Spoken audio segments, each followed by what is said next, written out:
નાપાક કૃત્ય એના પરિણામે એ જે કૃત્ય કરે છે ભારતીય મુસ્લિમોને સજા ભોગવવાનો વારો આવે છે। અમારી છાપ જે છે વિલનની ઊભી થાય છે।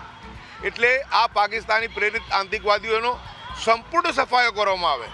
અમે સરકારની સાથે છીએ, અમે વિપક્ષની સાથે છીએ, પરંતુ દેશની અંદર હવે જે બચ્યું કુચ્યું હવે બહુ વધારે પડતું નથી, એટલે જ હતાશામાં પાકિસ્તાને આ કૃત્ય કરાવ્યું છે।